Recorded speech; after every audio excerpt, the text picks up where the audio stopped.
사랑하는 여러분, 맑은 영혼의 산책길에서 띄워드리는 숨결이 되는 양식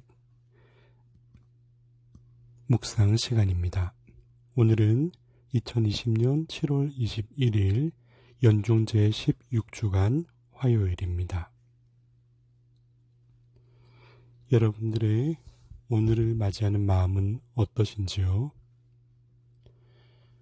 늘 똑같아 보이는 일상 속에 때로는 날짜도 잊고 요일도 잊고 산다 하시는 분도 많고, 또 삶의 자리를 이루기 위해서 어려움에도 불구하고 끝없이 삶을 일구는 분도 계시리라 믿습니다.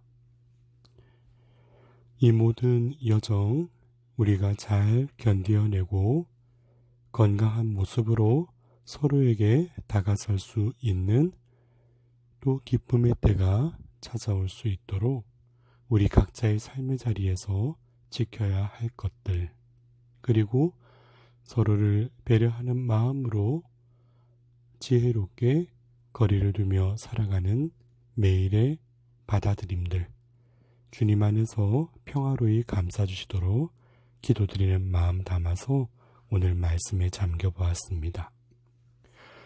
오늘 주님 말씀에 머물면서 제 가슴 속에 떠오른 가장 핵심적인 단어는 바로 용서라는 단어입니다. 저는 용서에 대한 글을 준비할 때에 완전한 자유라는 제목을 함께 떠올려 봤었습니다. 참 어려운 말이죠. 어쩌면 이상적인 말처럼 들릴 수도 있겠고요. 사실 용서는 그 밑바탕에 상처라는 것을 깔고서 시작되는 말이라 할 수 있죠. 상처는 사실은 멀리 있는 나하고의 관련성이 적은 관계에서는 발생하지 않습니다.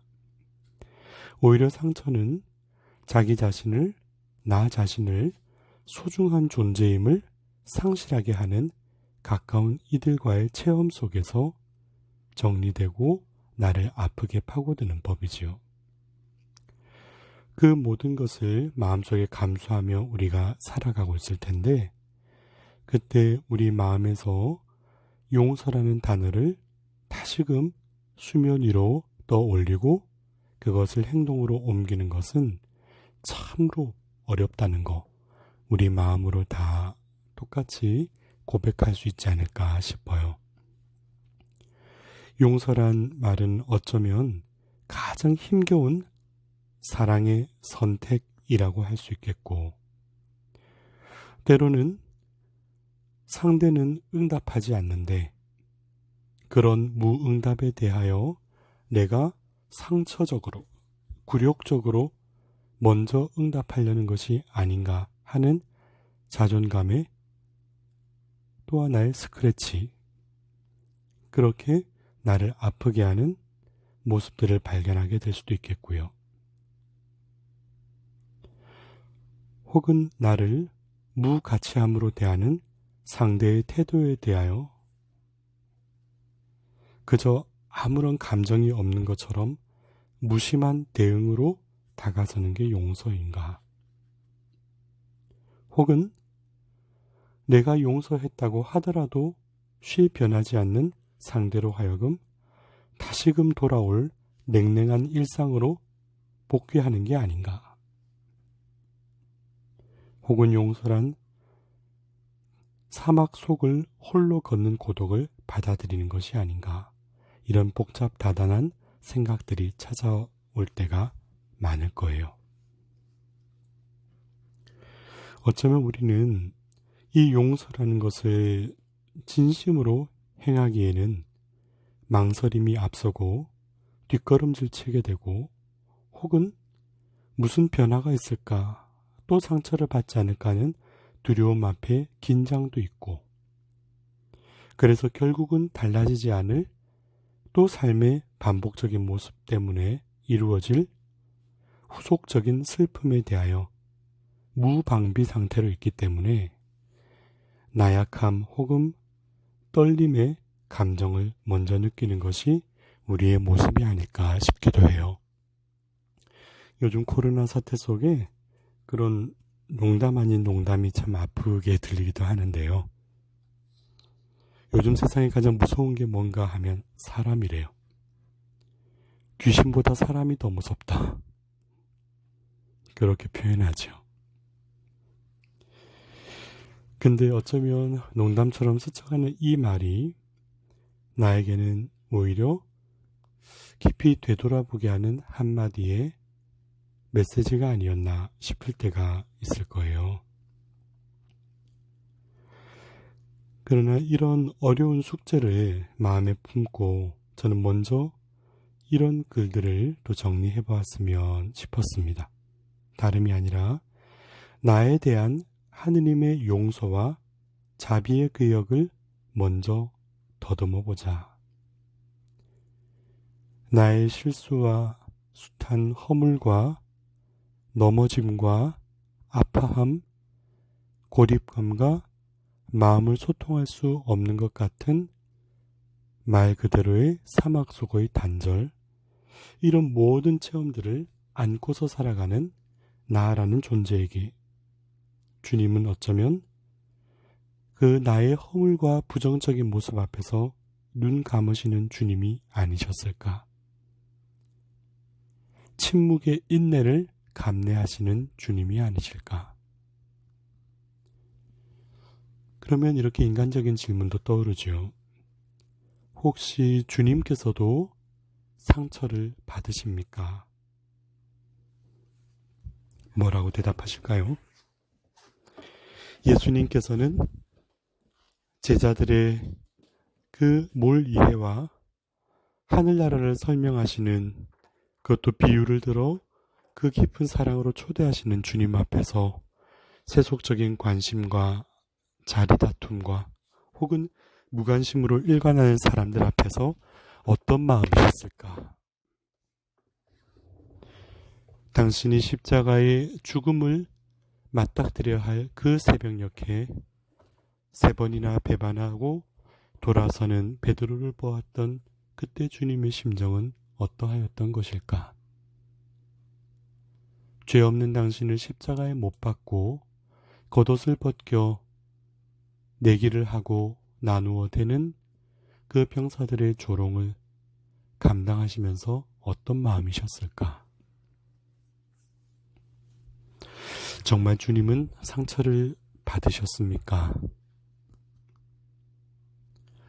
많은 감정이 이 가슴 속에도 그때를 떠올려 보고 주님의 마음이라면 어떠할까 심증이 잘 잡히지 않는데, 오늘 독서 미카서 7장 18절에서 19절 사이에 이스라엘 백성을 향한 하느님의 사랑을 이렇게 노래하고 있지요.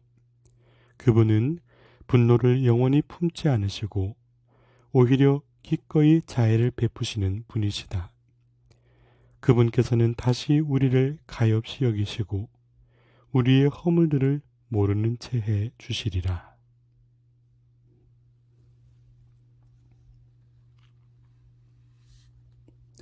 내 영혼을 꺼내어 감광을 비추어 보자.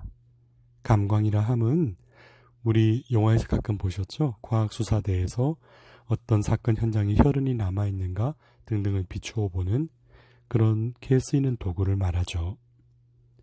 그처럼 내 영혼에도 상처와 눈물의 흔적이 보여지고 지우지 못한 흉터가 남아있고 아직 채 자라지 못한 마음속 어린아이의 모습도 간직되어 있는 듯 할 때, 이런 내 모습을 다 아시면서도 모든 것을 딛고서 여기까지 와 지금 이렇게 서 있는 나를 향한 하느님의 보호와 자비로움,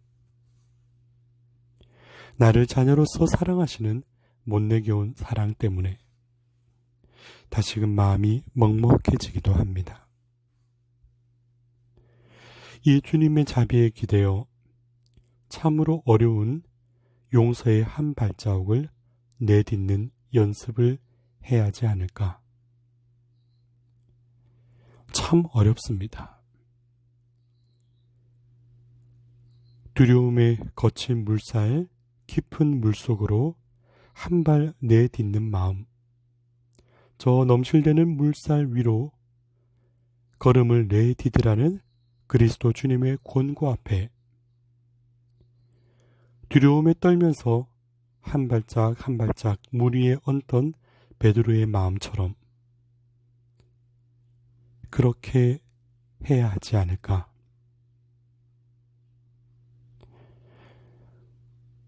가끔 그런 영상을 볼 때가 있죠.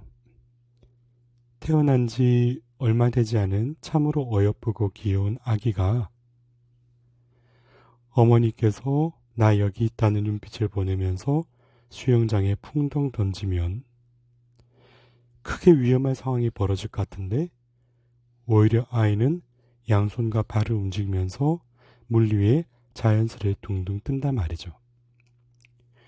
엄마에게 전적인 믿음을 둔 아기가 그토록 수영장 물에 띄우면 자연스레 유영하듯 하느님께 믿음을 맡기고 두려움 속으로 뛰어들 수 있기를 기도합니다. 공동체가 보여준 불신과 폄훼의 그늘 속으로 주님께서 당신의 말씀을 선포하도록 당신께서 이끄시는 그 때가 주어지기까지는 그 그늘과 상처 속에 머물 수 있도록 기도하는 마음, 어쩌면 우리가 이토록 어렵지만 주님의 품 안에서 끌어안으려는 용서는 나에게 더 이상 그 마음과 상처에 매이지 않도록 허락되는 참된 자유가 주어질 것이라는 믿음을 우리 깊은 영혼에 더해갔으면 좋겠습니다. 용서란 곧 참된 자유, 나의 얽매임으로부터의 자유임을 간직하면서 말이죠. 주님께서 당신의 생애를 통해 이루신 가장 위대한 일이 무엇이냐 한다면 당신께서 보여주신 이 지상에서의 결론, 곧 십자가상의 죽음으로까지 용서하신 일이셨죠. 오늘 복음 마태복음 12장 48절에 주님은 물으십니다. 누가 내 어머니고 누가 내 형제들이냐. 이어서 12장 50절에 하늘에 계신 내 아버지의 뜻을 실행하는 사람이 내 형제요 누이요 어머니다. 아버지의 뜻을 실행하는 것, 주님께서 이루신 가장 큰 사랑과 눈물 어린 희생, 그 용서를 나도 할 수 있도록 주님께서는 오늘 당장 모든 걸 용서하라 절대 바라지 않으셔요. 내가 할 수 없음을 알기 때문에. 그러나 그 첫 시작을 맡길 수 있는 마음의 한 곁을 열고 빗장을 열어 어둠과 때로는 상처의 헤매임 속을 걷던 내 영혼에 햇살을 비추어보는 하루가 되면 어떨까요?